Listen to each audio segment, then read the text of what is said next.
SWIS Africa is a nonprofit organization focused on shaping, promoting, and celebrating the incredible contributions of African women in STEM. We achieve this by highlighting their achievements, fostering their growth, and creating opportunities for them to thrive.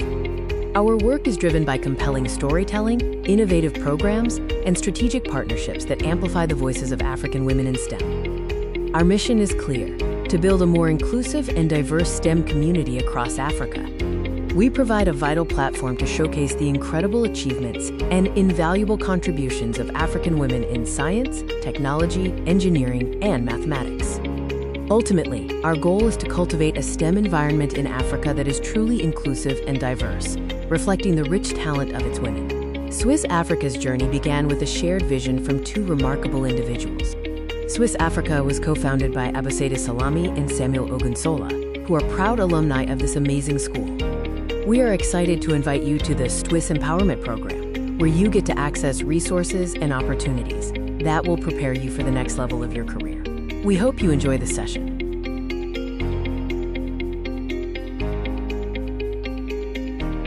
Rachel Taiwo Tiamiu graduated 2012 from OASOS. She is currently a fourth-year PhD candidate in chemistry at Wayne State University, specializing in biochemistry. Her research focuses on post-translational modifications and their roles in colorectal cancer. She holds a master's degree in chemistry from Wayne State and a bachelor's in biochemistry from Obafemi Awolowo University. Rachel has served as a research and teaching assistant, earning recognition for her mentorship and research excellence. Phoebe Joel graduated from OASOS in 2012. She is a product and operations strategist passionate about empowerment and leadership. A first-class graduate of the University of Ibadan and Laidlaw Scholar from London Business School, she began her career as a petroleum engineer at Shell Nigeria. She now helps early-stage tech teams at companies like Entobo and TaskLane turn ideas into impactful products. Beyond her career, Phoebe leads programs at Nini Hub, empowering young people with leadership, career, and digital skills. Olawumi Adekunle graduated from OASOS in 2011 and studied architecture at the Federal University of Technology, Akure. She is now an architectural designer at Slaggy Architects, passionate about inclusion and sustainability. Her journey began with a love for geometry and technical drawing, overcoming doubts about architecture being too hard or a man's career. Initially studying zoology, she returned to her true calling and now designs with purpose while pursuing licensure in the U.S., inspiring young girls to pursue STEM and follow their dreams.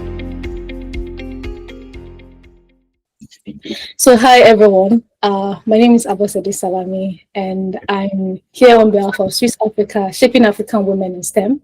And one of the things we do is to, the summary of what we do is to shape, to promote, and to celebrate African women in STEM. And the goal of this is to ensure that women from Africa don't just pursue STEM careers, but also persist in the STEM career.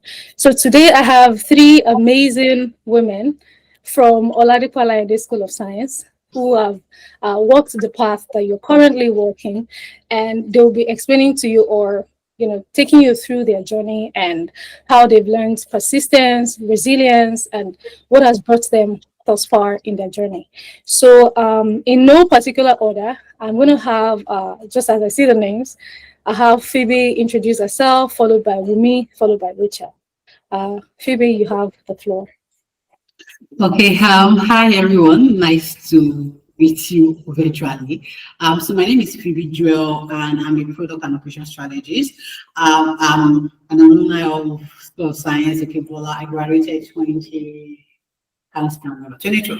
I believe. And after that, I went to University of Ibadan, studied petroleum engineering, graduated with a first class, and I began my career as a petroleum engineer at Shell Nigeria.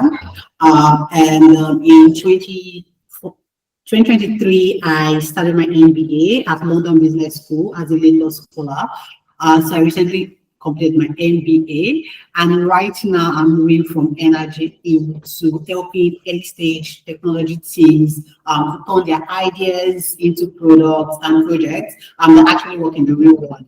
So I'm doing more of strategy and operations management right now, and beyond what I do as career. I also work, so I also lead programs at the Uni Hub, which is something passionate to me around equipping young people with leadership, career, personal development skills. I'm also mentoring vision-driven founders, specifically towards research, financial modeling, and their go-to-market strategy. So I'm excited to be here and happy to answer questions. Okay. Yeah, good afternoon, everyone. My name is Oladipo. I also finished from Oladipo Alayande School of Science since 2011. So I went to University of Ibadan, studied zoology, but I didn't finish, and I left for FUTA. So that was where I studied architecture. So I had my master's degree too in architecture in FUTA before I came to the United States, where I also had another master's degree in architecture. So currently I work with an architectural firm at Kansas City, United States, as an architectural designer, and I'm on my path to getting my license as a registered architect. Thank you. Okay. So my name is Rachel Taiwo Tiamio.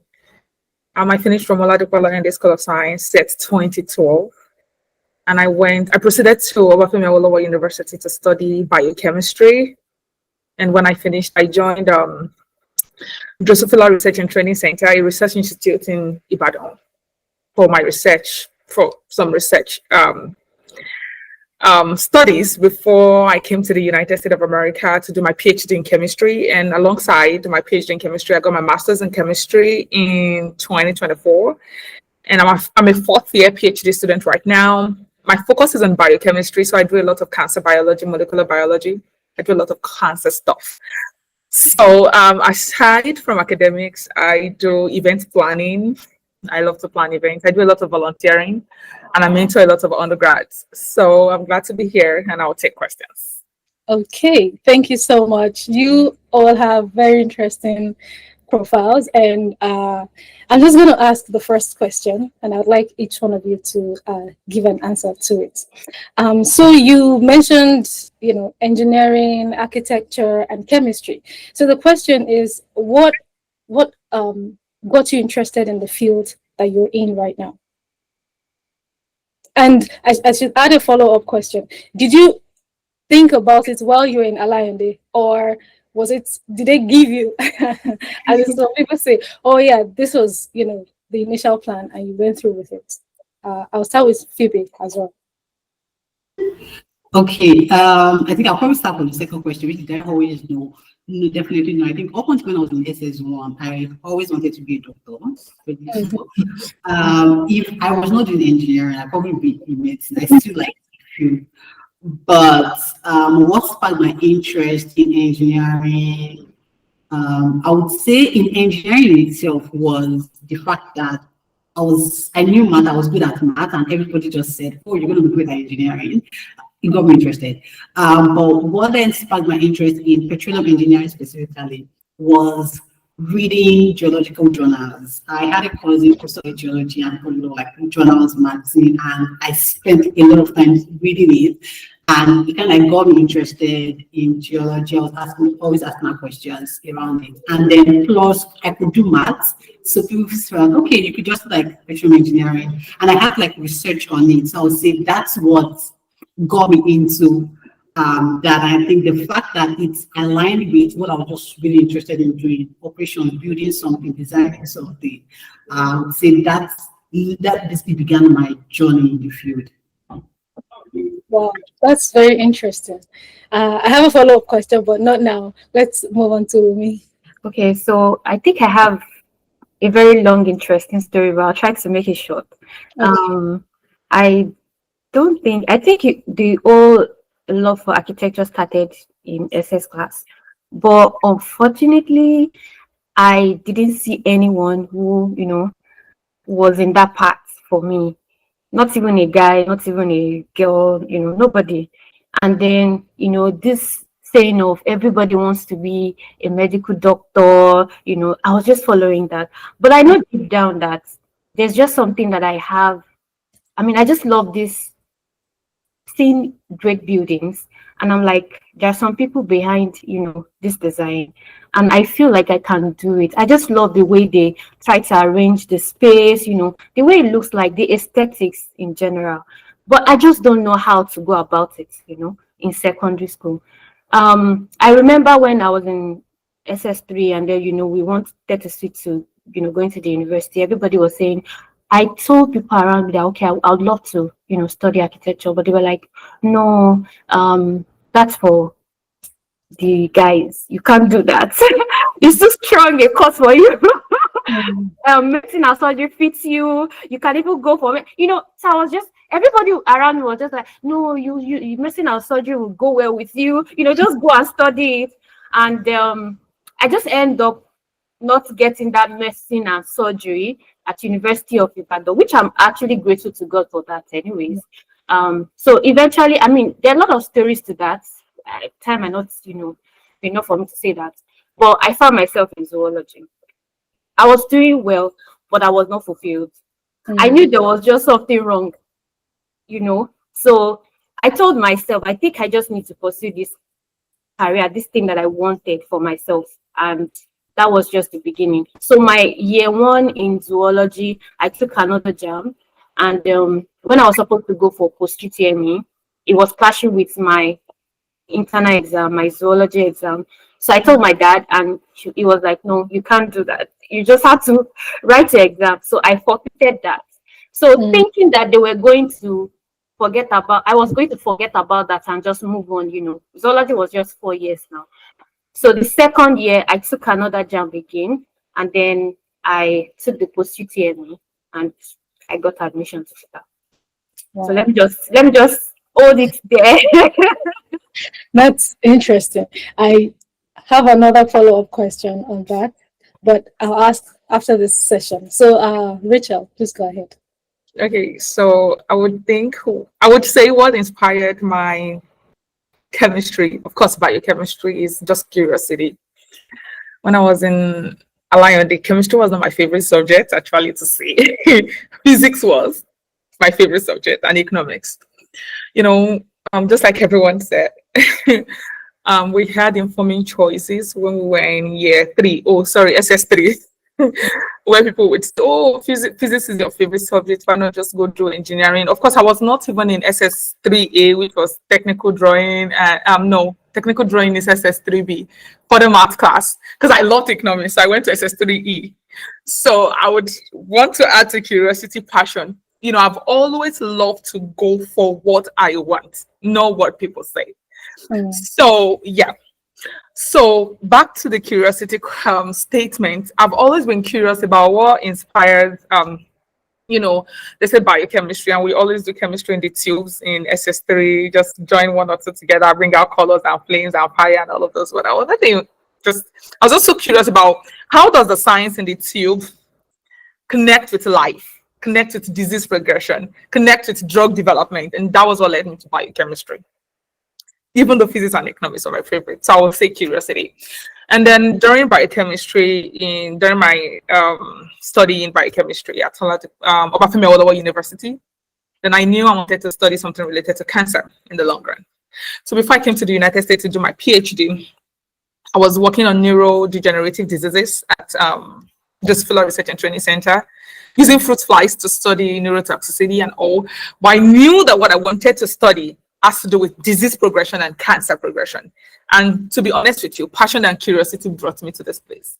So when I got here, it's a typical chemistry department, but I found myself in the biochemistry division. And even in the biochemistry division, I found myself doing cancer biology. So curiosity and passion. I just go for what I want, and that is it. Wow. That's what people say. Oh, that's really beautiful. So one of the things that we emphasize on at SWIS Africa is actually mentorship. And from the stories that Phoebe and Wumi shared, it's like there's a contrast. There's a contrast, because Phoebe mentioned having a cousin who had geology. What's it called? resources that she could read and all of that. While Wumi talked about her, people who were discouraging her from pursuing what she wanted. So it's like, while one person had people who were helping, to build what she had interest in, the other person had people that were, telling her off and all of that. So my question to both of you, to Phoebe, would be, like, what year or what phase did you start interacting with those geology magazines and all of that, and how did that translate to your eventual pursuance of your current degree, or your current career path? And Wumi, like, how did you build that resilience, that's persistent, that no matter what people tell me? Because a lot of times, I know Rachel said, oh, passion and curiosity drove her to, but I don't know if there were people who were like, what are you doing? You better go and do something else, So how do you overcome, when people who are supposed to be like gatekeepers, helping you nurture whatever dream you have, they're the ones telling, not because they don't like you, but they're just trying to look out for you and telling you, oh no, why not go for this other path that suits you, as they said about women. So how were you able to overcome that? Either of you can go first. And also Rachel, of course, you feel free to tell us. I feel the energy from your passion. Okay, maybe I should go. Okay. Were there people that discouraged to me? Of course, maybe some side voices, but the only time I knew that I had someone tell me that I could do well in physics was my SS3, because my physics teacher, not that he wanted to discourage me, no, but he felt, oh, I had a very good strength in physics, and I shouldn't let it go, and I should just probably try to pursue industrial physics in Obafemi Awolowo University, because there's something called industrial physics in the physics department, or maybe I should do physics or something related to engineering. Of course, I didn't do further math, but I wouldn't call that discouragement. I would just think they saw from the foresight, from what they were saying, but not from the hindsight. So deep down, I knew what I wanted. I just wanted to understand disease, understand drug mechanisms, understand everything that has to do with the human body, and of course, cancer. So so I wouldn't say that was discouragement, but of course, there were side voices that I wouldn't want to talk about. So. Wow. Thank you so much, Rachel, for that. Yeah. So okay, for me, like I said, it's a lot of stories behind all this, but I'm just trying to cut it because of time, I think I started noticing myself when I got to SS3 that I love mathematics, further math. I was in further math class, and I know that is like a strong foundation for architecture, and I heard a little about architecture, even though I didn't. A lot of people say, oh, it's technical drawings, you have to. And when I was in secondary school, then I don't think I really, not like I didn't enjoy technical drawing, but I was a day student, and I just didn't like the fact that I had to carry everybody around. That was the only problem I had with technical drawing. And then, when you get to SS3, it's either further math or technical drawing. So that means I have to leave technical drawing and then go for further math, of which I feel like both of them are also needed for architecture, So when I started making, there was really no much research that time to say, I feel like there was really no awareness, nothing. Like, we were just on our own. There are so many courses that are really interesting, and they are doing well today that they discouraged us from. And so either the popular medicine and surgery, pharmacy, this, that. Well, I'm not saying those ones are not good. I'm just saying, okay, follow what you want, follow your passion, follow your dream, So all through, I didn't see anybody. There was no mentor, nobody in that line. The only thing that looked close to what I wanted was civil engineering. And they didn't really, it wasn't like, it was exactly like architecture, but, I would just use that idea until I think I got to UI, I think my first year. Then I got to know a friend who also knew a friend in Futa who was studying architecture.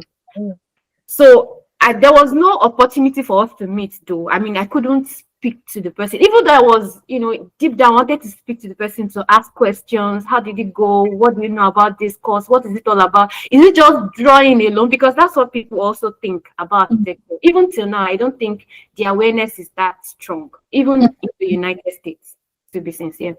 So that's the thought that, okay, this person is here because he's also our mate, and he was in Futa then. I'm like, okay, I think I can start from there.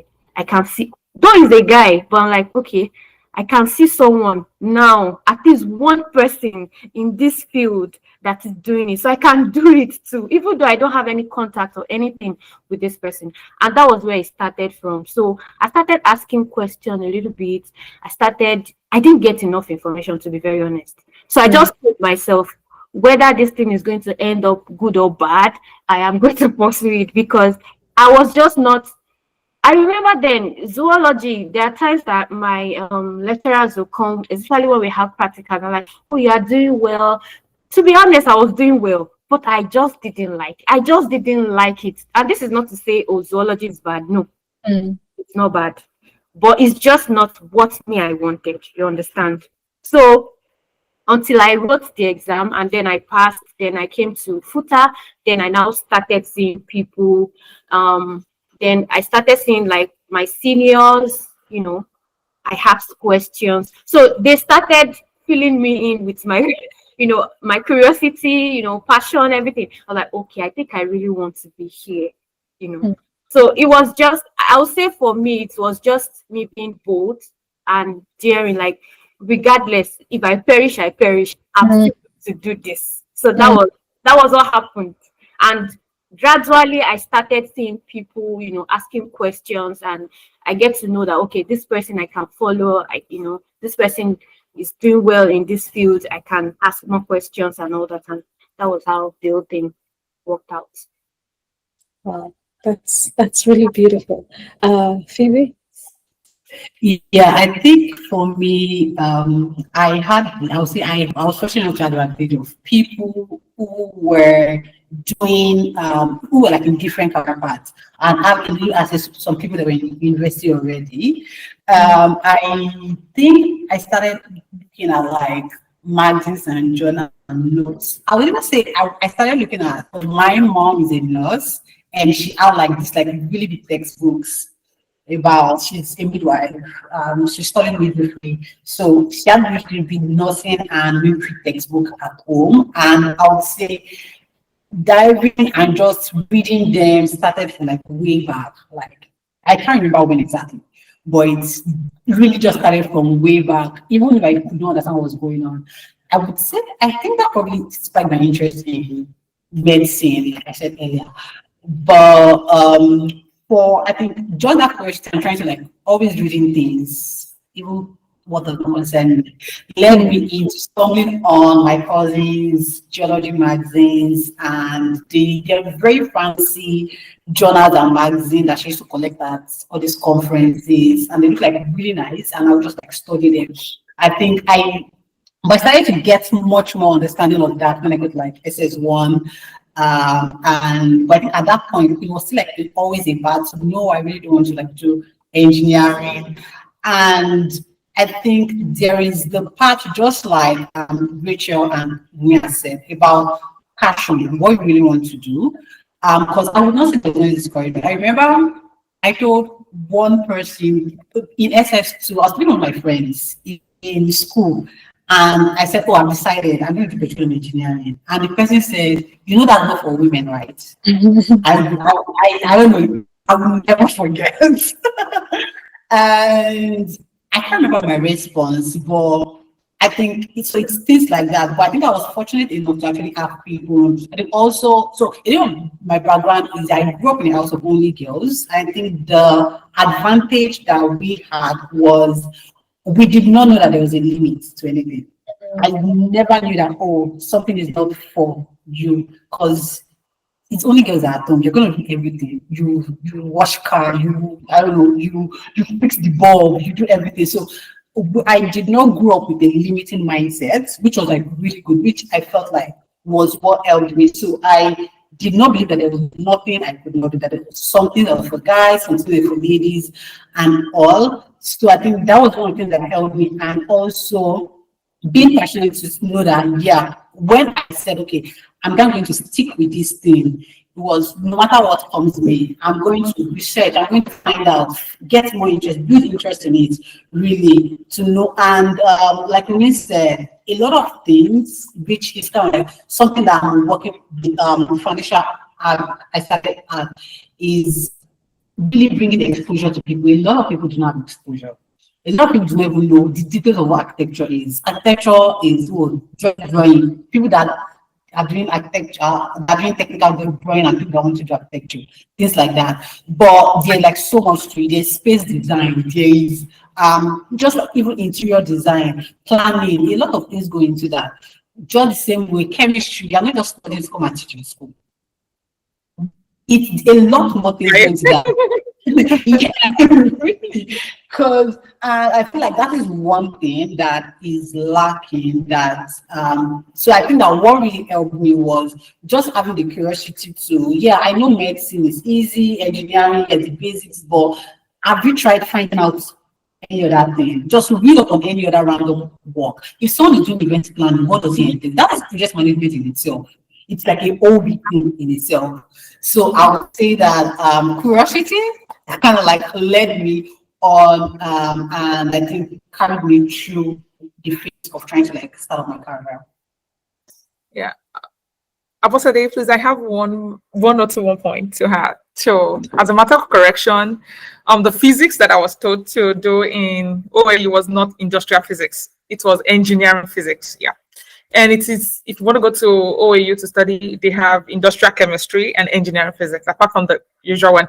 And then follow-up point to what Phoebe mentioned, that, you know, when you study chemistry, you end up as a teacher. And truly, people actually said that. Like, oh, if you do chemistry, biochemistry, you'll be teaching. And oh, no. There are a lot of limitless opportunities for you, like a lot of limitless. And one of the things that also sparked my curiosity that I wanted to mention was that, you know, there was a neighbor that was packing out some stuff from their house. Someday they were moving and they had this large biology textbook as large as this. It was not the usual textbook. It looked like what someone used in their first year of university. So I took it to the binder, to a printer, to put a hard binder on it. And I started reading it, I think, from SS2 or SS1. It was not the usual biology textbook. So that was one major point I just remembered now. That's my curiosity. Thank you. Wow, such interesting stories from all of you. Okay, so I have a follow-up question. Still talking about mentorship, right? I know we haven't really touched on the mentorship itself. The first question I'd like to ask is, now, what steps did you take, looking back at when you were still in the same position where these amazing girls are right now? What step do you think you would have taken now that you know all the things you know? You know, I know either Wumi or Phoebe, you know, someone mentioned about how people don't have knowledge of some other fields, and so they discourage you from pursuing those career paths, right? Especially STEM, you know, like Rachel was trying to, you know, counter the fact that you end up teaching if you study chemistry. A lot of times we find that when, you know, you don't even consider some options. For example, you say you want to study biology. What are you going to zoology? What are you going to do with that? You know, so it's actually, we don't, especially in places like Nigeria, like we don't have so much vast knowledge about all these fields, right? So if you were to go back in time, like what would you do differently when it comes to accessing resources and opportunities that would help you fast? I'm sure that right now we are all doing great, of course, but there are things that you know now that you would wish you knew before now, and that would have aided or fast-tracked your career. You know, you'd have been maybe somewhere much bigger or something right now. So what are those things that you'd like to share with this young girls, you know, the things that you wish you knew about? And then you all mentioned about curiosity and passion. How did you find that passion? How did you find the passion? Where did you go to? Where are they, selling it? Where are they keeping it? To find this passion. Any one of you can start, please. Okay. Well, that's a great question, actually. Let me start. Passion, I think, it's just something that is just in you that wouldn't allow. I mean, I'm speaking personally. Based on my own experience now. You just know that you can do this. You just want to do it. You don't care whether you fail or succeed. Yeah. Like, it's more like, I'm going to try this because I just want this. I want to see the bottom of this. That kind of, thing in you. It's just like, okay.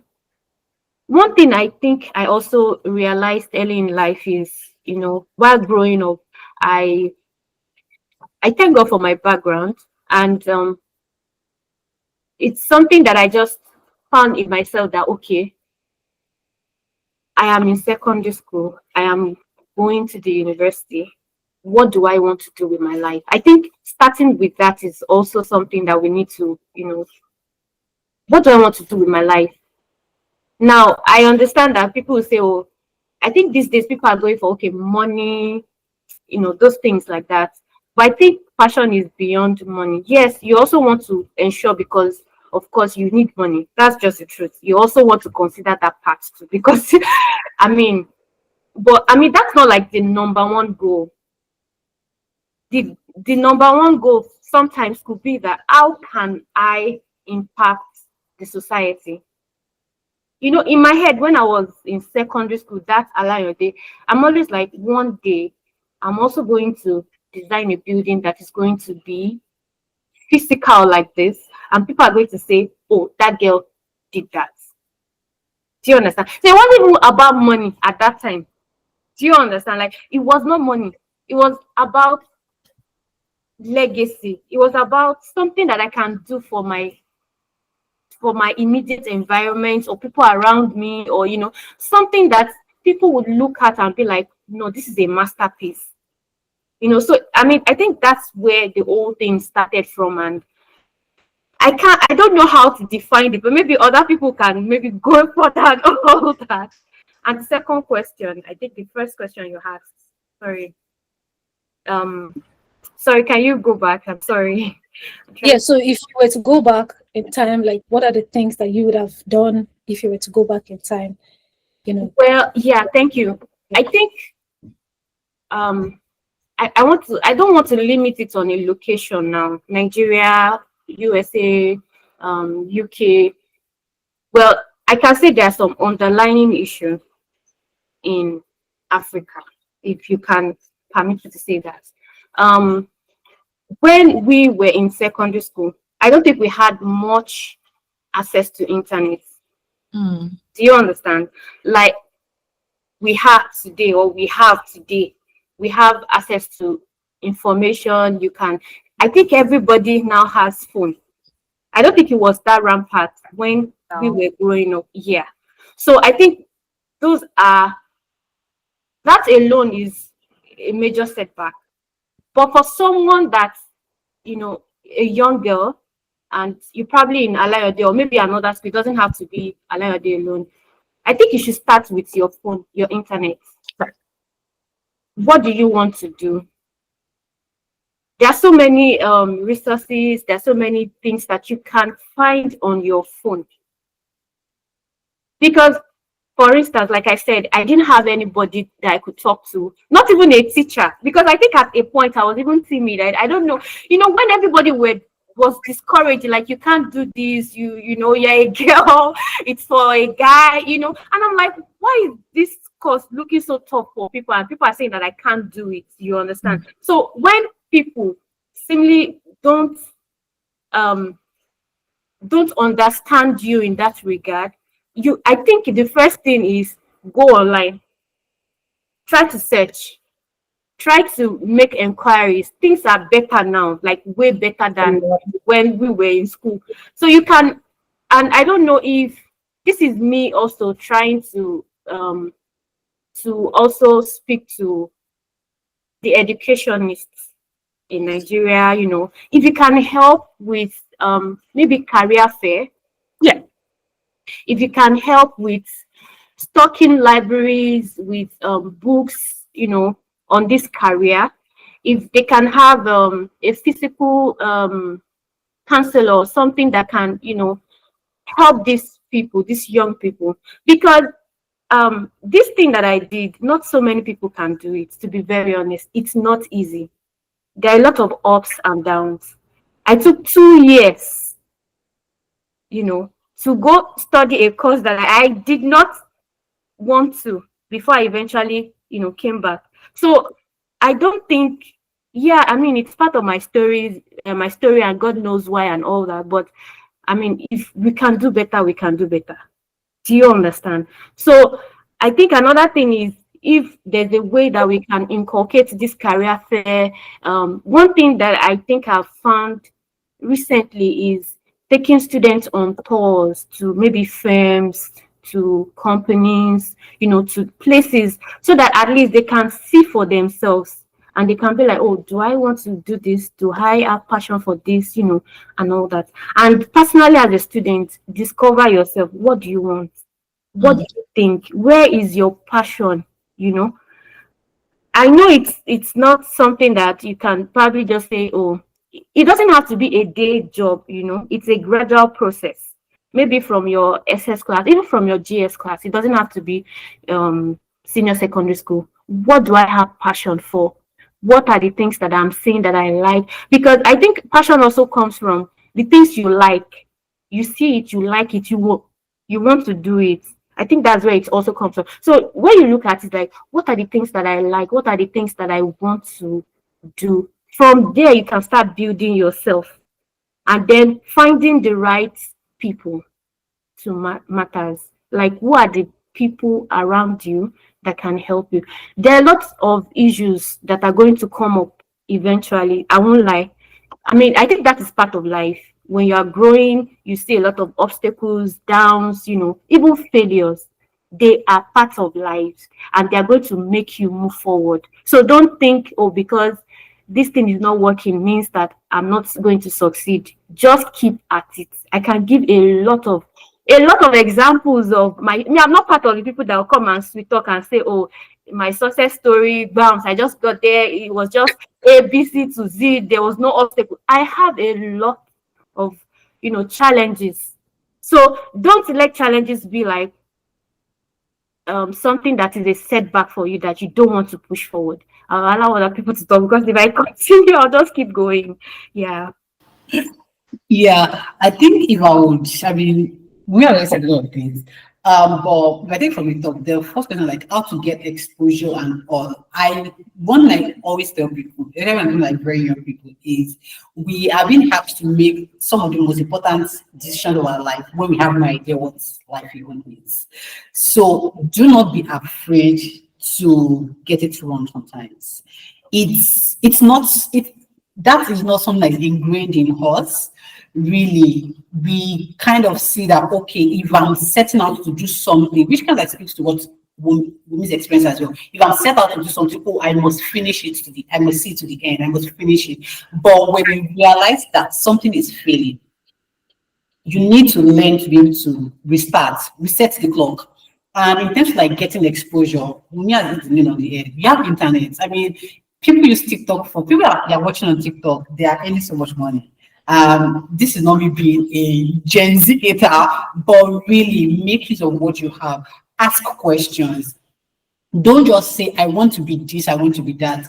Ask the right questions. Just be curious, really. I think for you to be passionate about something, you need to first be curious. It all starts with curiosity. You need to ask questions. You need to see. And it then goes to the second question now. How do you get passion? How do you even find this passion? It is, if you are curious about how did they make this food, it makes you to do, okay, how did they make, for example, eba? Okay, there is water, there's garri, they boil it.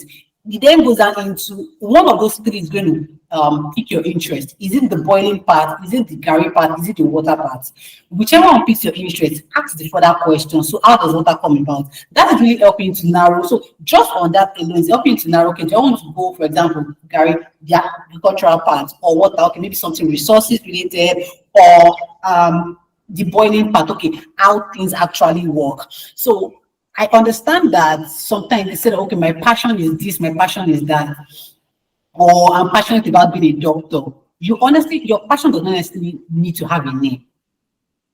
You don't, I think what confuses a lot of people as well is, I know I want to do something, but I don't know what exactly. Right? You don't necessarily need to put a name tag on it. Yes, maybe okay, you can put a public name tag on it, just say something for the now, but internally, you don't necessarily need to have tagged it. Just have an idea to say, okay, what I actually like to do. And what that would do for you is it's probably gonna like it's going to channel your entire career path. I've done different things. I've done a lot of things, but I would say that what summarizes what carries me through everything that I've done is making things work.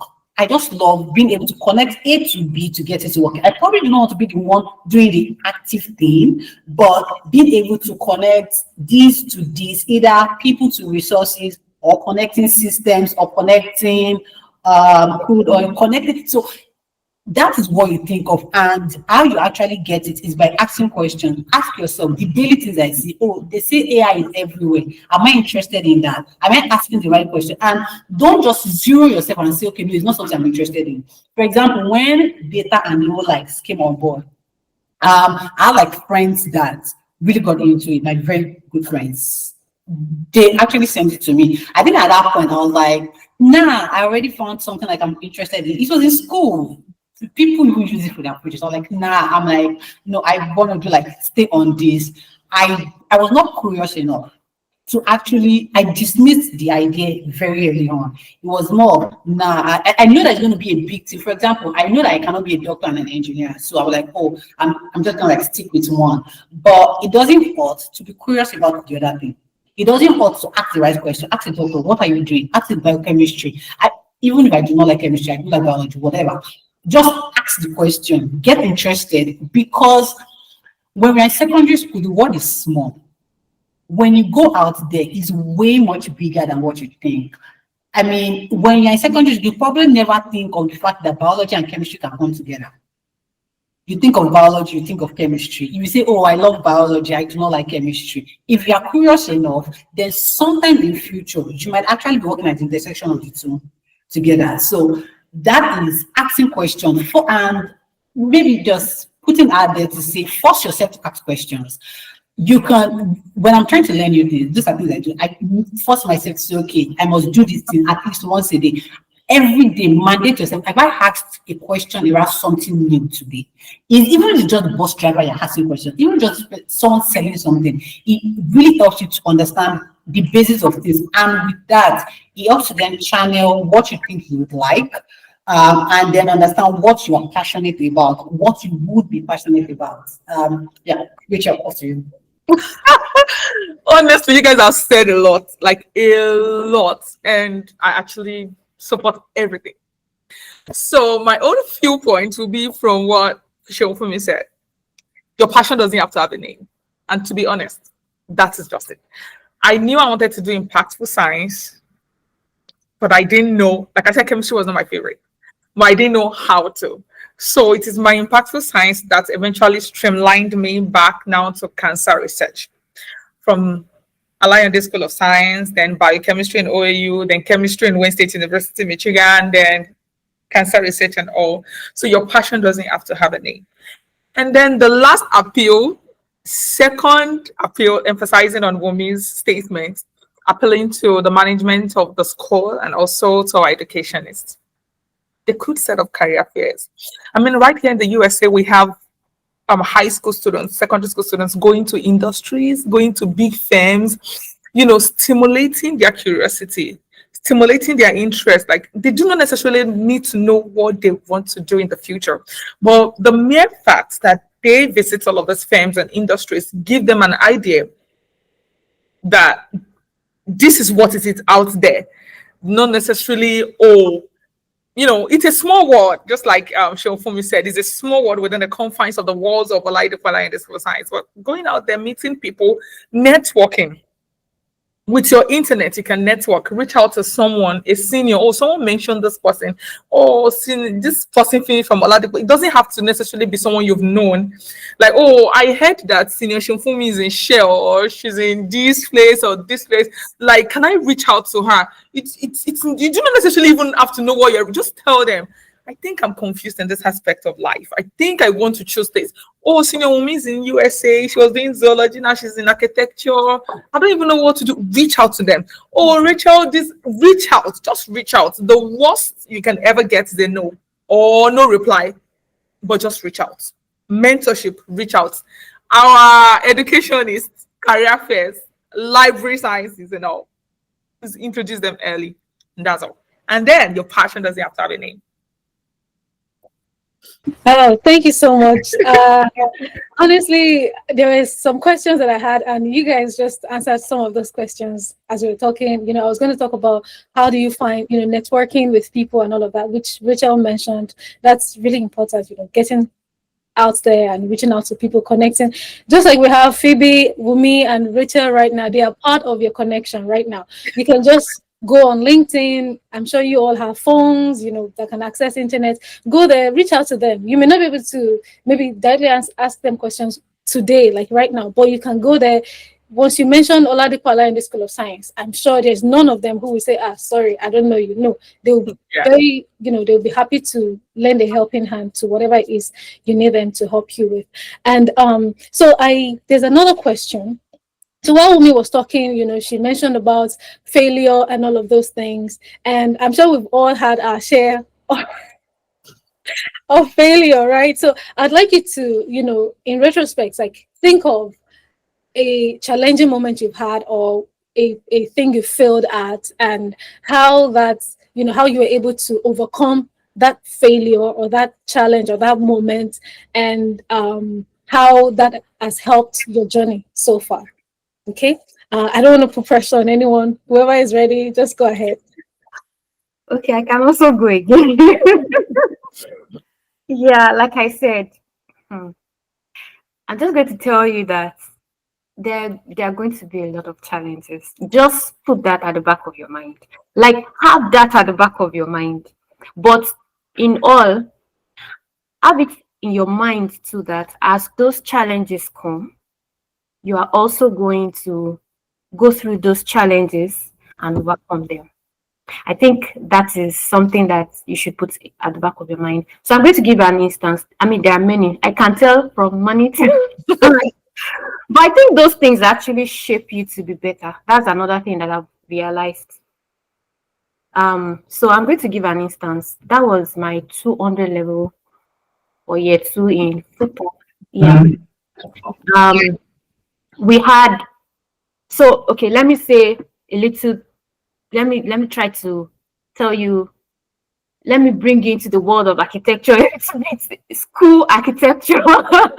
So we have some courses that we do, we do a lot of courses, like something relating to geography sometimes mathematics, sometimes just different types of courses, because you need to know your environment, you need to make some calculations, you need to know the climate, you are designing and you want something that's stable, like you want to design stable building, even structural engineering a little bit, like the beam, the columns and all that.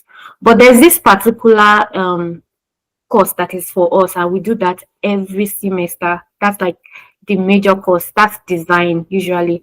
I think it starts from maybe your year 2 or so, but year 1 they will kind of give you introduction. It's similar to like ME, or if you go to FOTA, or let me say technical drawing. Yeah. So this particular course is a very bulky unit. In fact, here in the United States, my school, Kansas State University, it's 5 units per semester. So you know what 5 units does to your course every semester. Now, but in FUTA, as an undergrad, So yeah, your year 2 is 8 units, just one course. Your year 3 is it 8 or 6 units? Either 8 or 6, I can't remember. Then your year 3 is, I think, 8 units. I mean, as you go, it increases. Then your year 4, because you go on IT internship and all that, I think it's 6 units or thereabout. I think I'm mixing it up. Sorry, I think it's 6, 8, 10, 12. I know your final year is going to be 12 units. So you can imagine what that will do to your CGPA if you had, let's say, a C. Even a B will shake you. You understand?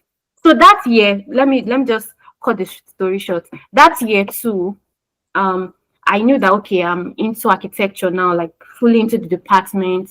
Then this design thing, this course, this particular 8-unit course came up, and then I was doing it well.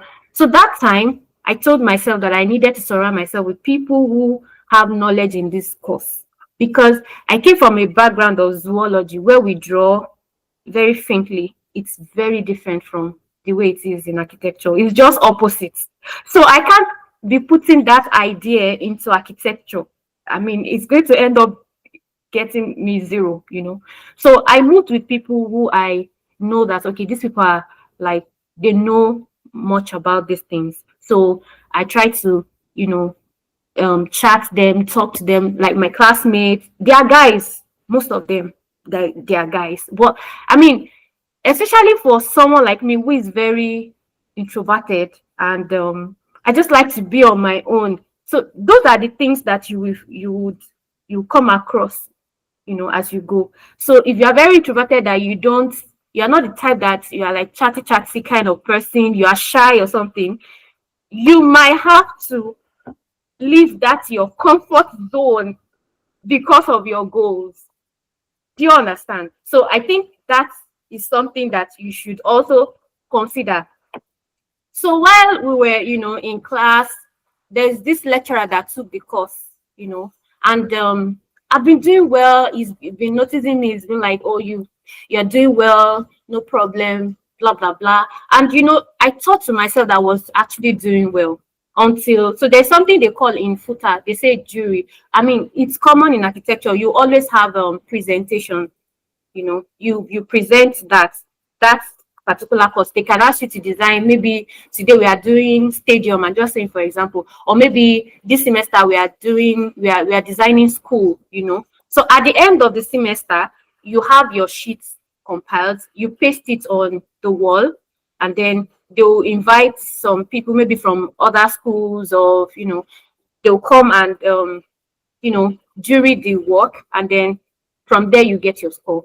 So eventually, at the end of that semester, we finished, and I thought that I did well, to be sincere. Only to see my grade, I had 68B. So A starts from 70 and above in footer.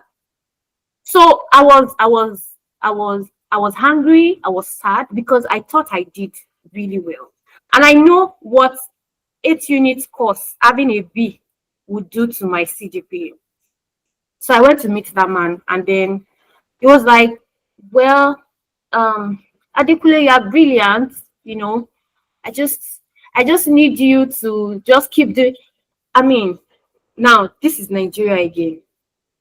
I'm sorry, but I think it is well.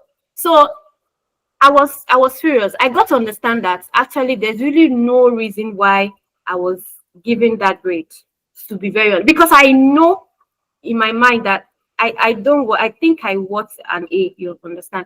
I'm not like, well, the only reason why I didn't give you 69 was because I know you're going to come back, and I didn't want to add 1 mark to make it 70.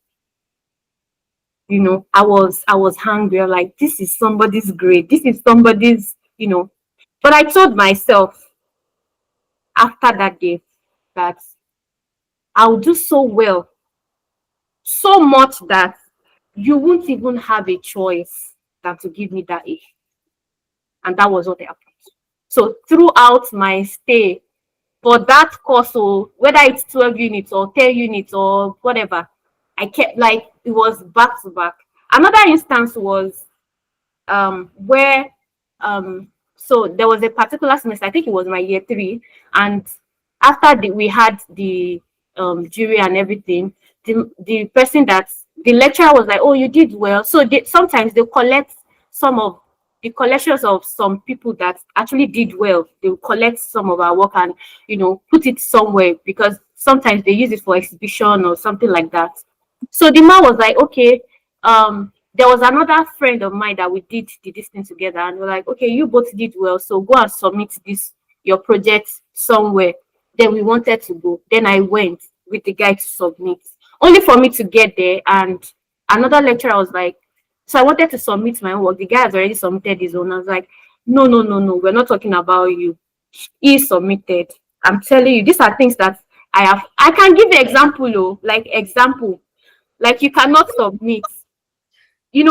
Automatically the lecturer thought that maybe my work is not qualified. You were not even at the jury, but because mere seeing me as a girl, mere seeing me that, okay, maybe I was tiny, you probably think, well, maybe she won't be able to do it. This job is not for someone like you, And I was like, oh no, I was told to come. I was like, hey, are you sure? Now collected the work, checked again. I was like, are you sure you're the one that did this, or somebody did it for you? Can you imagine? So there are so many challenges that you will face. But in the process, I kept telling myself that, you see this thing, I have told myself that I've come to do it and I'm going to do well. And there's nothing you can do about it. You won't frustrate me. Even though that's your plan, I'm not going to allow you to frustrate me. So I think those are the things that you should just have in mind, that as these challenges come, I'm going to overcome. Sometimes your strategy will not work. Sometimes you're going to be like pure failure. But you know what? Pick yourself up, dust your shoulder, and continue. Because at the end of the day, when you look back, you see that, okay, I'm no longer where I used to be. Yeah. Okay, that was a good one for me. Yeah, so I don't want to share so much because I don't know if we are back on time or something, but I will just build on what Wumi has said. I'm not the type to say you will be fine. I'm so sorry. I don't really like that statement. You'll be fine. You'll be good. If you fall down, pick yourself up, dust yourself and continue. I think that was what Wumi just mentioned.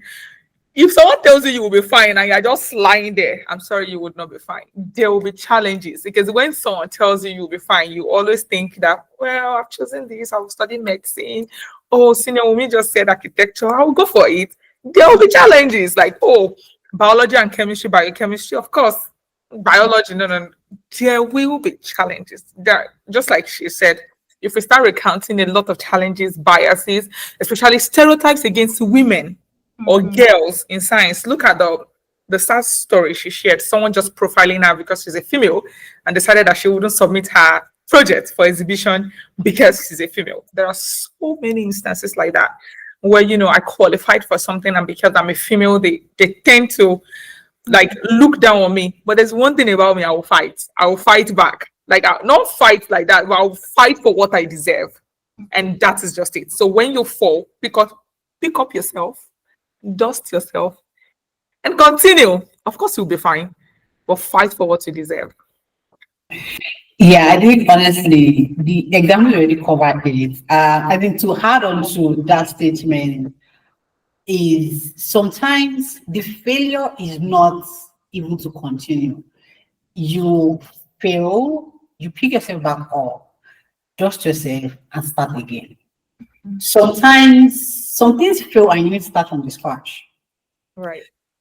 Honestly, if you're going to live up to 70 years, you don't think, I don't know what the average age is going to be right now, but it's never too late to actually start over again. There was an excerpt it did sometime back, and it was, what's the phrase, or what's that word that you want to record for yourself when the going gets, when everything scatters, when you're at the peak of disruption. And what I told myself is, it's okay to start from the very beginning. It's okay to start from the bottom again. And since that word has stayed with me, there is nothing that I would say, by God's grace, that can move me to the point of despair. I'm going to be hot, yes, but what that mindset gives you is that you're able to pick yourself back up fast. You know that I can go back to the very beginning and start. And it also helps if you're able to manage your ego, because when things feel, we are building something and it feels something happens, sometimes you feel very odd.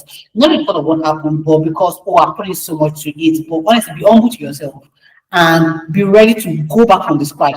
The second thing I'm just going to say as well is when you fail, sometimes you need to use that failure to pivot into something else. Don't take that as an excuse to slip off there or to just to sit in your pain, to sit in the mud while you are trying to figure something else out. For example, you wrote jam, you didn't get it. Don't just sit at home. Do something else. Use that, create opportunities out of failure, even if it's not the opportunity that will end you where you're going to. But when you fail, create an opportunity out of that. Okay, what else can I be doing instead of that? In the meantime, while I think about what else to do. So I feel like that is probably how I've been able to deal with failure in my career, personally as well. Sorry, I want to add one more thing again. I think another important thing that we also need is surround yourself with like minds. It's very, very important. People that, they care about you too. Because when you feel, sometimes you might not be, it's okay. You hot tears, you sleep, you wake up, come back to it, think about it, stuff like that. But when these people are around you, they can give you hands, they can help you, they can lift you, they can be like, okay, do you know what? Even if it's just comfort for that moment, that okay, sorry, or even sometimes they give advice that are really important that will help you stand again. So I think another thing is surround yourself with like-minded. So these days, I'm sorry, you just see people that, you don't go,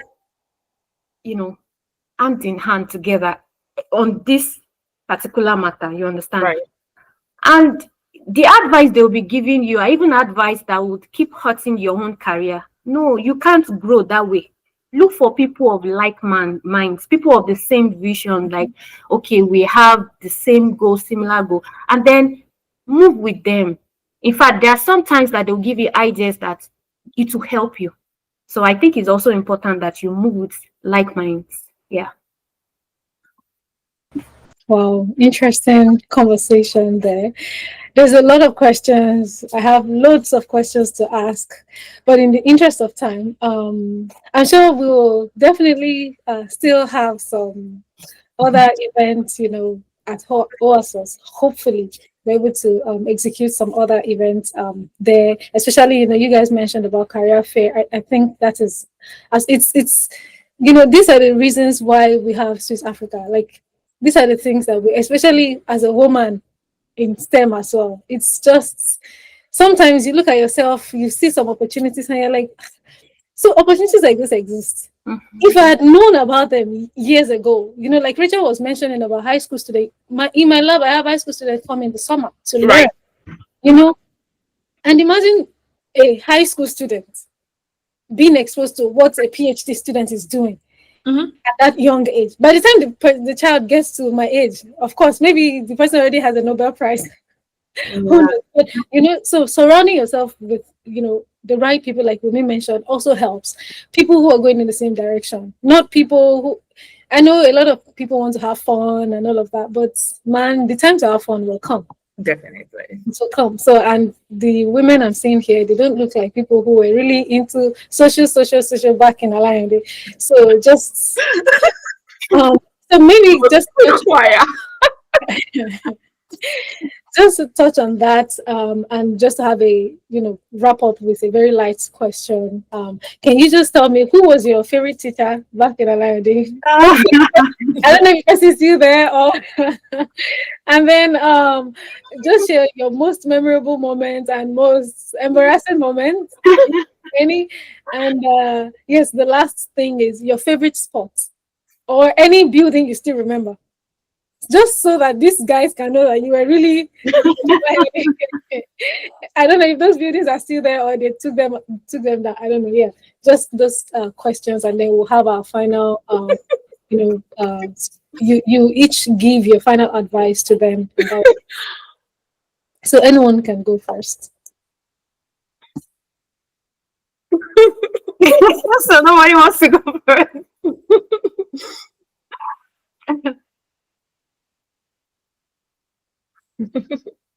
Okay. Well, I'm trying to think. I think the teachers were amazing, to be very honest. This is my own sincerity. Yeah. Sometimes, I've been here for a while, and when I look at the educational system, the things that I've learned from Nigeria coming here, they are really helpful. And I can say we have sound teachers, to be very honest. Right. Very, very honest. Because there are some things that are like, oh wow, so these things actually, I mean, it's like this too here. But I think I like Mr. Lekuru because of his funny attitude. Oh no, I mean, it's the one that keeps coming to my head. I mean, I just like the way he teaches, the playful, thing that he does. And I think my favorite place, well, I would say maybe two places. That's all that we use for fellowship. Yeah. I don't know why it's interesting. Maybe after stress and classwork and a lot of bath bowls, permit me to say that, and all that, maybe fellowship time or something, you go there and it's kind of refreshing. And the library, maybe because I was a library prefect girl there. And okay, should I say this? I mean, because we use it as a means of escape room. So sometimes when maybe we are free, we have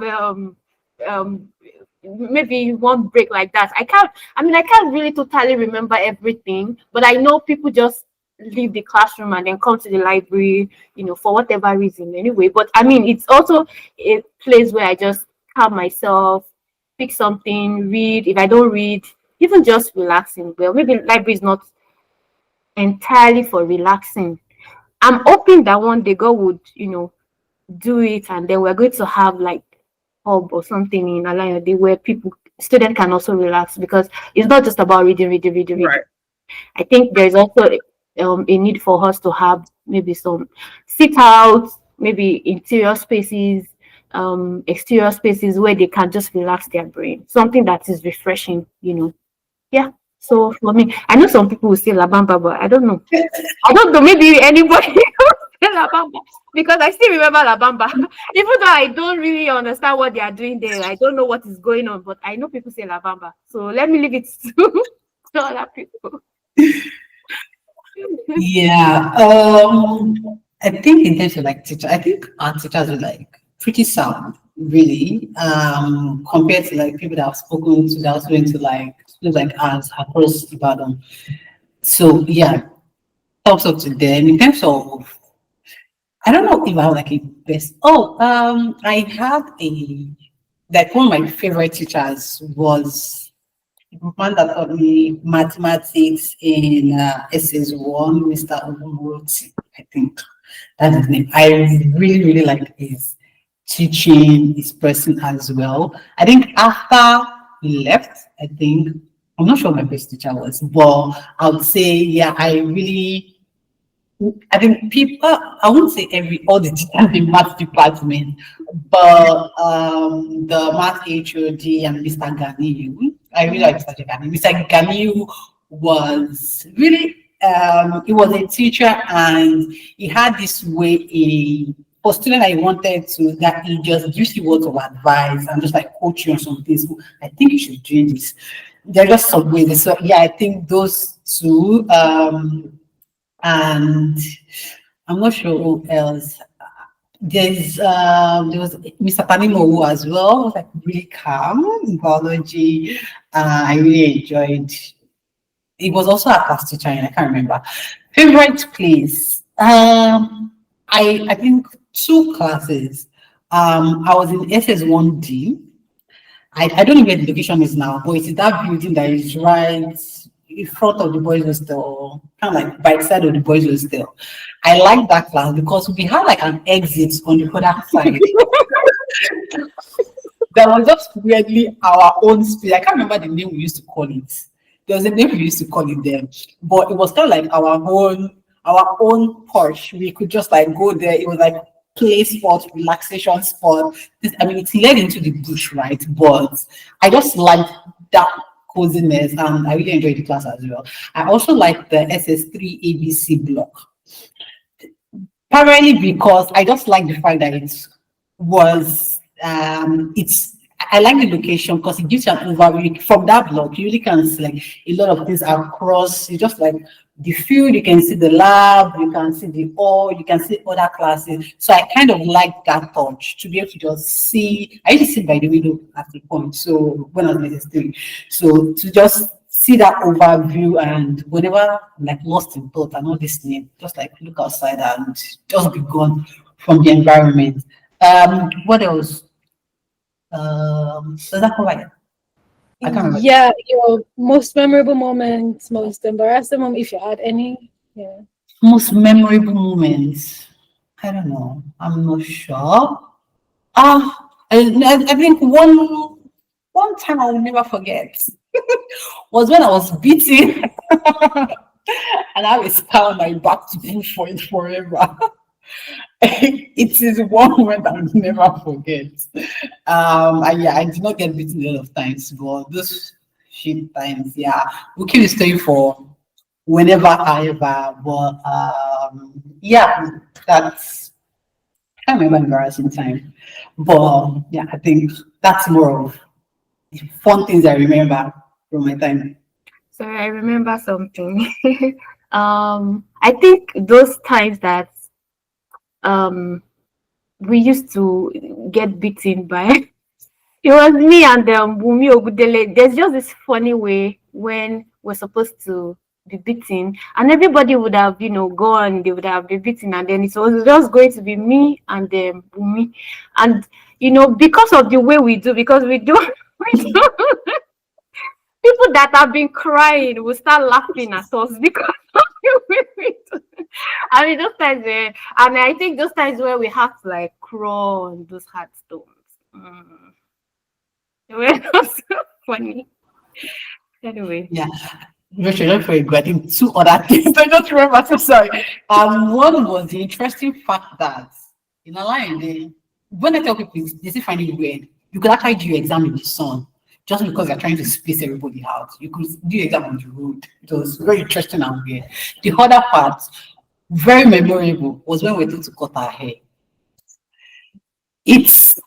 Let's do this for that. Just I don't know if I think everybody's still on low cut, but yeah, we used to make our hair. And then I had just one more year to use in Alayande School of Science. SS2 going to SS3. They told me to cut my hair. Very interesting, yeah. Over to you, Rachel. I still remember vividly. So, yeah. Best or favorite teacher?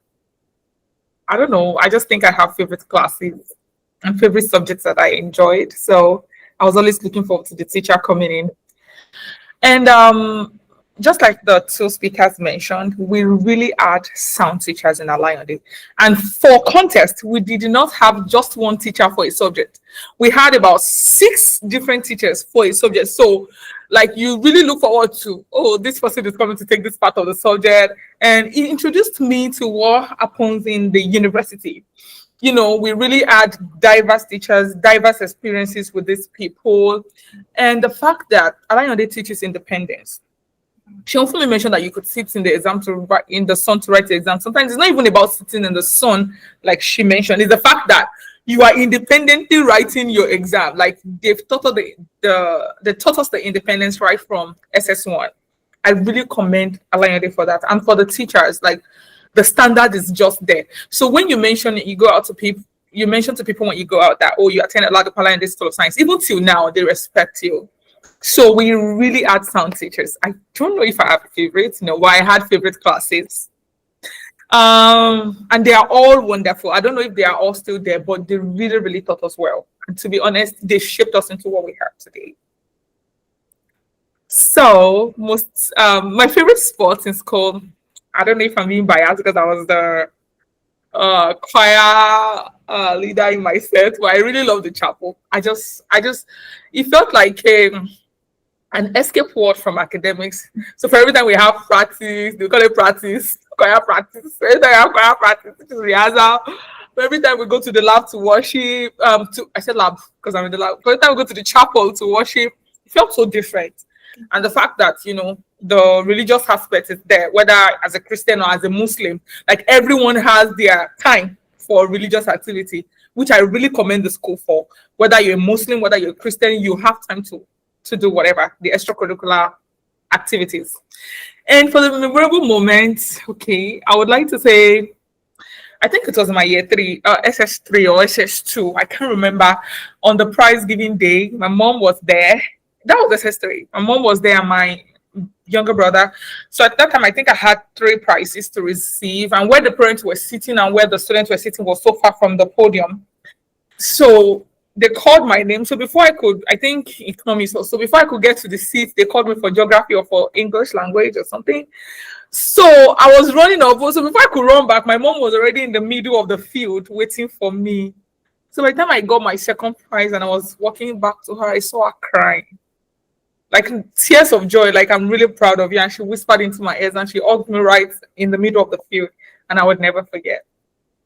So I think that's it. Did I answer all? Yeah, sure. Wow, amazing. Thank you so much for your time. I'm sure everyone learned so much from this amazing woman. And it's a wrap from here. I know you continue with the other aspects of the program. All Well, I right. really wish we could go on and on. Yeah, so sorry, before we just wrap up, can you just, your parting words to them? Yeah. You've got this. That's all. You've got this. God's got you and you've got this. So see you at the top. Yeah, don't give up. Just don't give up. No matter how many times you fail, because I know we are from different backgrounds, right? Right. It might be easy for some people than some people. That's just the honest truth. I mean, life sometimes they say is unfair, but you see that little thing that you have, that little place that you have, start from it. That's just the truth. Like, start from it. Don't look at another person's space or life, or just do you, be you.